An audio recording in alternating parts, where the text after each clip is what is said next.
कि SIR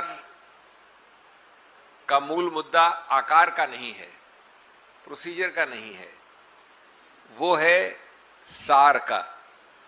SIR का मूल मुद्दा है सब्सटेंस का। और अगर आप उस कसौटी से देखें तो यद्यपि एसआईआर की संवैधानिक वैधता को मान लिया गया है उच्चतम न्यायालय के निर्णय में, फिर भी जितने प्रश्नों का उत्तर दिया है उच्चतम न्यायालय में, उतने ही प्रश्न और पैदा कर दिए। तो मैं सिर्फ 4-5 बिंदुओं में आपको ये बताऊंगा कि जो प्रश्न का एक निर्णय दिया है उच्चतम न्यायालय ने, उससे और किस प्रकार से विरोधाभास या प्रश्न उठता है।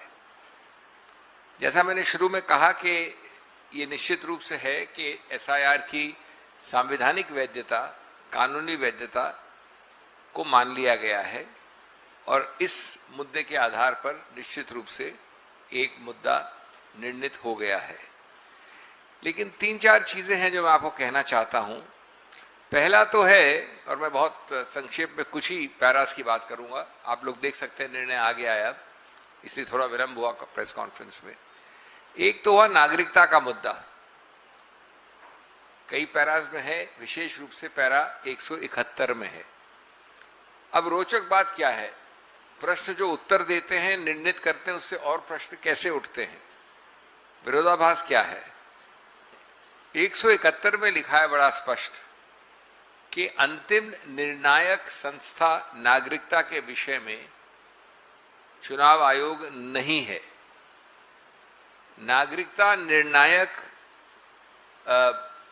संस्था नागरिकता एक्ट के अंदर कॉम्पिटेंट अथॉरिटी है, जो मिनिस्ट्री ऑफ होम अफेयर्स इत्यादि होते हैं। उन्होंने ये भी कहा है, और मैं कोट कर सकता हूं आपके लिए, exclusive domain of citizenship lies with the competent authority, not by the ECI.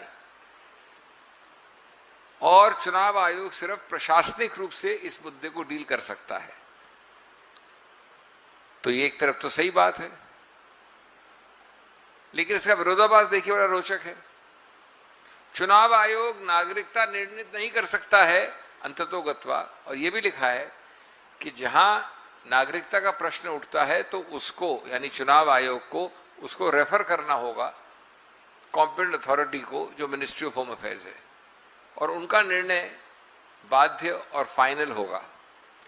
तो अगर ये बात सही है तो आपने देखा कि सभी 12-14 स्टेट्स में 7.5 करोड़ लोगों को जो हटाया गया, प्राथमिक रूप से तो कम से कम नागरिकता के आधार पर हटाया गया ना। तो ये कैसे हुआ कि उनकी नागरिकता निर्णित करने से पहले उनको हटा दिया? जो 7.5 करोड़, मैं एक प्रदेश की बात नहीं कर रहा हूं, सभी प्रदेशों को मिला के, नाम हटे या इन्वेस्टिगेट हुए या बदले गए इत्यादि इत्यादि। अगर सिटीजनशिप एक्ट, नागरिकता कानून के अंतर्गत ये निर्णित हो सकता है सिर्फ, और उसके लिए एक अलग कॉम्पिटेंट अथॉरिटी है जो एडजुडिकेट निर्णय देती है, तो पहले वो करना चाहिए, न कि उसी आधार पर पहले उनको वोट से निष्कासित किया गया, उनके वोट को छीना गया एक ऐसी बॉडी द्वारा जिसको उच्चतम न्यायालय ने कहा है कि उसका कोई हस्तक्षेप, कोई अधिकार क्षेत्र नहीं है नागरिकता में।